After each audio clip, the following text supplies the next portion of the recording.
नमः श्रीवर्धमानाय निर्धूतकलिलात्मने शालोकानां त्रिलोकानां यद्विद्यादर्पणायते। यहाँ रत्नकंडक श्रापकाचार में बात चल रही है। तीसरे अधिकार के 90 नंबर श्लोक आज करेंगे अपन। जो भोगो भोग परिमाण व्रत चल रहा था उसकी अपन ने मर्यादा भी देख ली थी। अब इसके अतिचारों की बात चलनी है। अतिचार 5 प्रकार के अतिचार होते हैं और ये 5 प्रकार के जो अतिचार हैं उनके बारे में अपन चर्चा करेंगे। आचार्य भगवान बताएंगे कि हम कहाँ कहाँ दोष लगा देते हैं। व्रत का पालन तो करते हैं लेकिन व्रत भी हमारे कभी कभी मन से, कभी वचन से, कभी काया से खंडित हो जाते हैं, या यूँ कहो कि उसमें शिथिलता आ जाती है तो वो दोष लग जाते हैं। उन दोषों से बचने के लिए अतिचारों के नाम बताए हैं। श्लोक नंबर 90 नंबर का है। इसका पहले अपन उच्चारण करेंगे। 90 नंबर का है। विषय विषयतोनुपेक्षानु बोलेंगे। विषय विषयतोनुपेक्षानुस्मृति रति लौल्य मति तृषानुभवौ भोगोपभोग परिमा व्यतिक्रमः पंच कथ्यन्ते। एक बार पुनः देखेंगे। विषय विषयतोनुप्रेक्षानुस्मृति रति लौल्य मति तृषानुभवौ भोगोपभोग परिमा व्यतिक्रमः पंच कथ्यन्ते। विषय विषयतोनुप्रेक्षानुस्मृति रति लौल्यमति तृषानुभवौ भोगोपभोग परिमा व्यतिक्रमः पंच कथ्यन्ते। ये श्लोक का उच्चारण हुआ। एक एक शब्द का अर्थ देखें। विषय विषतः, विषय रूपी विषय से अनुप्रेक्षा उपेक्षा नहीं होना, अर्थात उसमें आदर रखना। अनुस्मृति भोगे हुए विषयों का बार बार स्मरण करना। अतिलौल्यम वर्तमान विषयों में अधिक लंपटता रखना। अति तृषा अनुभवो आगामी विषयों की अधिक तृष्णा रखना और वर्तमान विषय का अत्यंत आसक्ति से अनुभव करना। पंच ये 5 भोगो भोग परिमा व्यतिक्रमः भोगो भोग परिमाण व्रत के अतिचार कहे गए हैं। 5 अतिचारों के नाम कहे गए हैं। पहले तो आप जो हैं इस श्लोक में 5 अतिचारों के नाम ढूंढ लीजिए। कहाँ कहाँ पर 5 अतिचार आ रहे हैं। विषय विषतः संधि हो गई। विषय विषतः, फिर निकलेगा अनुप्रेक्षा, फिर संधि होगी अनुस्मृति, रा का विसर्ग हो जाएगा, उससे आ निकलेगा। फिर निकलेगा अति लौल्यम, फिर माँ से आ निकलेगा अति तृषा, फिर निकलेगा अनुभवो अनुभव। ये 5 अतिचार बताए।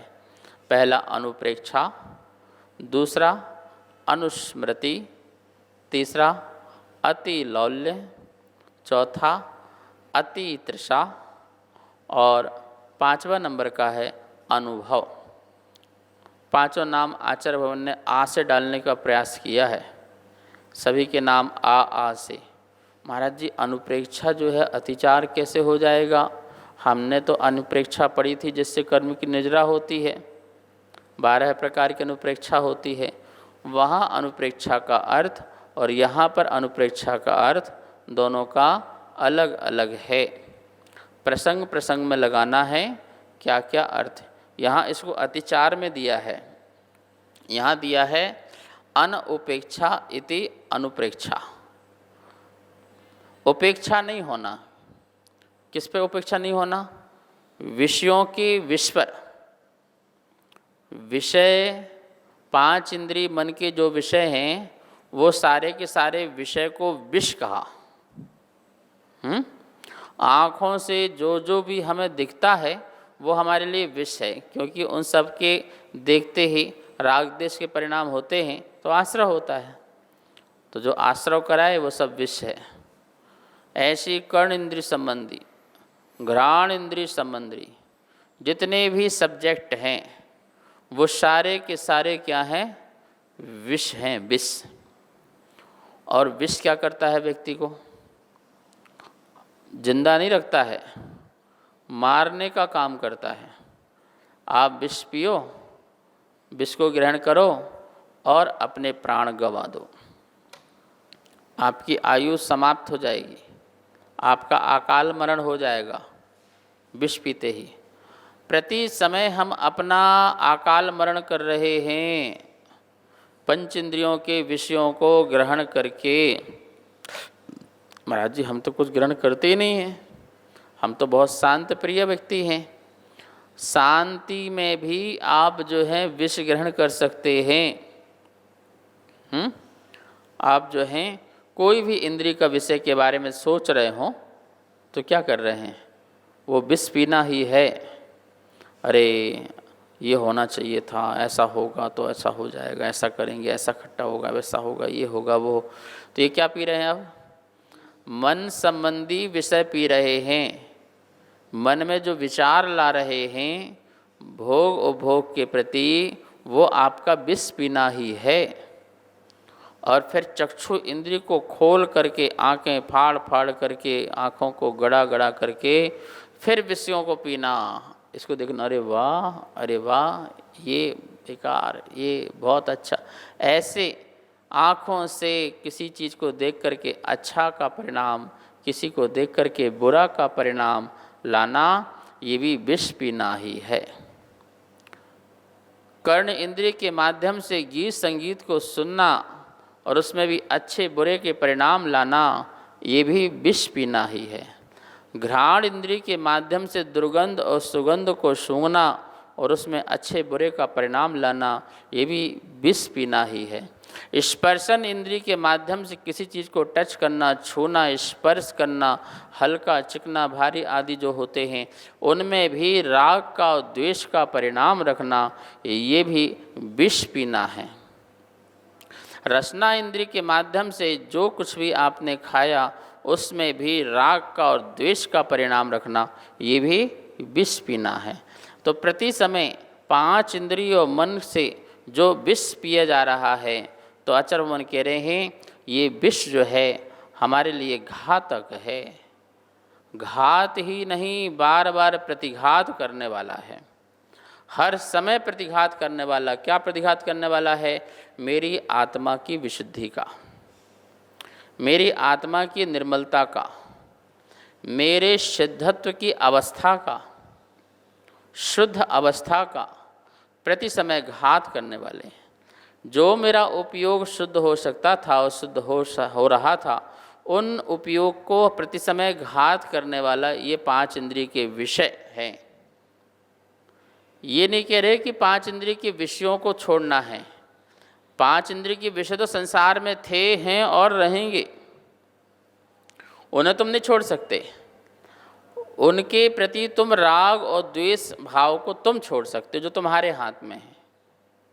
अब ये मकान है, तुम मकान थोड़ी छोड़ सकते, मकान तो छूटा हुआ है। तुम यहाँ वहाँ जाते तो मकान तुम्हारे साथ थोड़ी जाता है, तुम अलग जाते हो, मकान अलग रहता है, तुम्हारे साथ कुछ नहीं जाता है। तो जो विषय हैं वो तो संसार में ही रहेंगे, लेकिन उस विषय के प्रति जो ममत्व परिणाम है, मेरा परिणाम है, अच्छा परिणाम है, बुरा परिणाम है, प्रेम का परिणाम है, घृणा का परिणाम है, शुभ अशुभ का परिणाम है, ये जो परिणाम है ये परिणाम तुम्हारे लिए आश्रव बंध के कारण हैं। इसलिए 5 इंद्रिय के विषयों को विष कहा। 5 इंद्रियां जो हैं संसार में कर्म बंधने में कारण भी हैं और कर्म बंध को काटने में भी कारण हैं। ठीक है ना। संसार का बंध भी बांधती हैं और संसार के बंध से निर्बंध होने के लिए भी कारण बन सकती हैं, सदुपयोग किया जाए तो। और दुरुपयोग किया जाएगा तो बंध का कारण बनेगी। विषय विषतः, विषय जो हैं वो किसके समान हैं? विष के समान है। अब विषय को कभी अमृत मत समझना बस। जिस दिन तुमने से अमृत समझ लिया, समझ लेना तुमने विष पीना प्रारंभ कर दिया है। स्लो पॉइजन होता है, व्यक्ति एक साथ नहीं मरता, एक बार में नहीं मरता, उसमें थोड़ा थोड़ा पीते जाते हैं और फिर एक बार में ही व्यक्ति फिर बाद में मर जाता है। धीरे धीरे धीरे धीरे सारा शरीर विषाक्त होते जाता है और फिर वो ख़त्म हो जाता है। ठीक है ना। ये स्लो पॉइजन है। जो विषय आपको अच्छे लगने लग जाएं समझ लेना स्लो पॉइजन है। क्या स्लो पॉइजन है? आपकी धीरे धीरे विशुद्धि कम होते जा रही, कम होते जा रही, कम होते जा रही, और एक बार ऐसी कम हुई अब बन जाओ निगोदिया। अब जाइए एक इंद्रिय आदि पर्याय में, जहाँ तुम जो है सोच भी नहीं सकते कि मैंने क्या किया, विचार भी नहीं कर सकते हो। और एक इंद्रिय जीव में, एक जो है निगोदिया आदि में, एक समय में, एक श्वास में 18 बार जन्म और मरण करते रहो, कितने समय बीत जाए। तो ऐसे विषयों के प्रति कह रहे हैं, जो विषय विष हैं उनके प्रति अनुप्रेक्षा ना होना, मतलब उनकी उपेक्षा ना करना। उनकी उपेक्षा नहीं कर रहे, हम उनकी अपेक्षा करने लगे तो ये अतिचार है। और मिल जाए, ये हो जाए, ये हो जाए, ये हो जाए, हो जाए, ऐसी उसकी उपेक्षा न करके उसकी अपेक्षाएं करना प्रारंभ कर देना, ये अनुप्रेक्षा नाम का अतिचार है।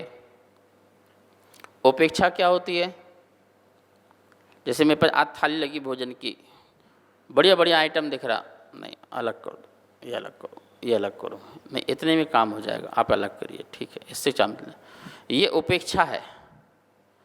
आपके पास रसना इंद्रिय के विषय आए पर आपने उसकी उपेक्षा कर दी, नहीं लेंगे भाई, इसको नहीं चाहिए, आज हमारा इतना में काम चलेगा, हमें, अरे हमने आपके लिए स्पेशल बनाया, आप तो और नहीं लेना, हमको लेने ही नहीं है, हमको छोड़ना है, त्याग करना है, इसमें इतने ही काम चलाएंगे। ये आपने विषयों की उपेक्षा, रसना इंद्रिय संबंधी कर दी आपने, उपेक्षा की, और जैसे आया अरे अरे बाबा आने दो, तो ये तो अनुप्रेक्षा हो गई।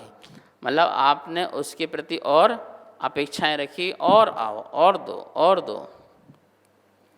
तो पहला अतिचार है, जो हमने नियम लिया था और उस नियम की उपेक्षा ना कर पाऊँ मान लो कभी, तो वो अनुप्रेक्षा नाम का तुम्हारा क्या हो जाएगा? अतिचार हो जाएगा। जैसे एक टाइम का नियम लिया कि आज हम एक टाइम भोजन करेंगे, ऐसा नियम लिया, एक दिन का नियम लिया कि आज एक टाइम आहार करेंगे, तो एक टाइम भोजन हो गया, और उसके बाद भी अरे यार थोड़ा पानी ले ले तो ठीक रहता, आज थोड़ा ये ले ले तो ठीक रहता, शाम को तो फल खा लेते, पानी लेते, भैया जी कुछ लोगे, अरे इच्छा तो है लेकिन नियम है भाई, अब नहीं कुछ कर सकता। तो ये क्या होगा? आपने उसकी उपेक्षा नहीं की, ये आपका अतिचार चल रहा है, मन संबंधी अतिचार चल रहा है।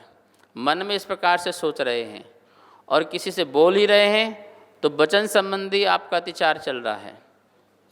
और फिर आपने यदि कदम बढ़ा दिए और लिया भी नहीं, चलो एक बार देख के तो आए क्या बना है, ठीक है ना, तो सोच भी लिया तो अतिचार, बोल दिया तो अतिचार, और 4 कदम बढ़ गए तो भी अतिचार।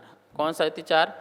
अनुप्रेक्षा नाम का भोगोपभोग परिमाण का पहला अतिचार आपको लग जाएगा, कि आपको दोष लग जाएगा कि आपने मन वचन काय संबंधी अपनी विशुद्धि कम की है, नियम के प्रति आप दृढ़ नहीं थे।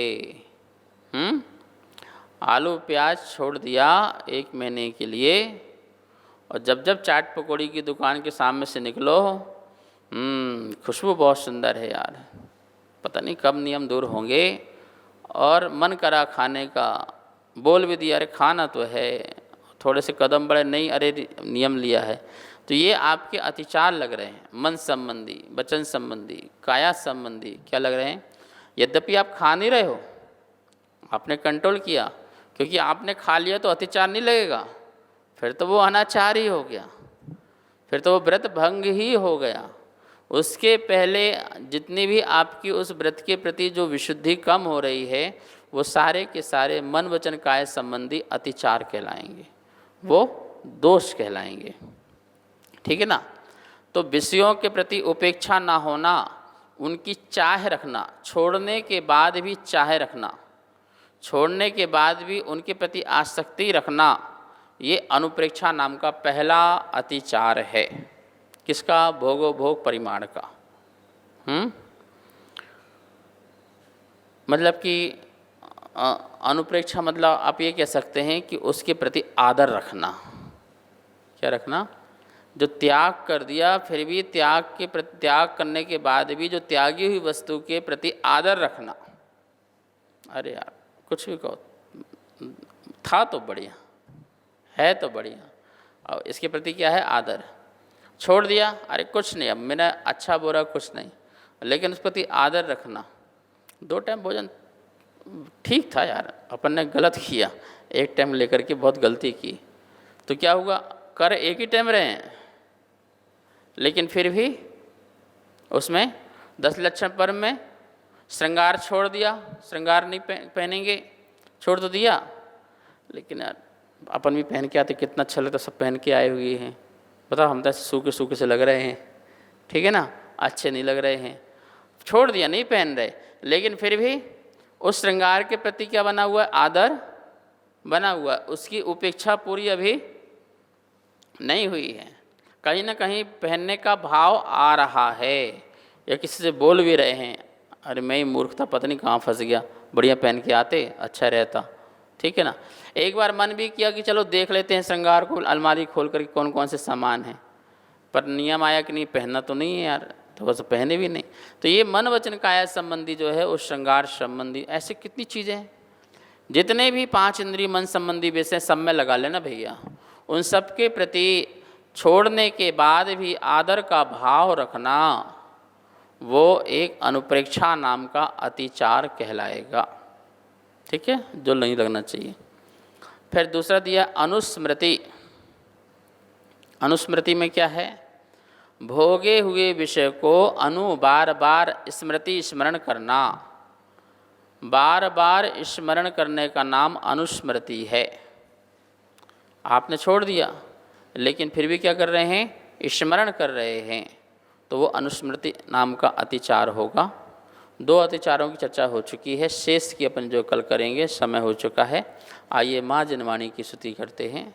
जा वाणी के ज्ञान से सूझे लोकालो, सो वाणी मस्तक धरो सदा देत हो धोख। हे जनवाणी भारती तोह जपो दिन रेन, जो तेरी शरणा धरे सो पावे सुख चैन। सबको बहुत बहुत मंगल आशीर्वाद।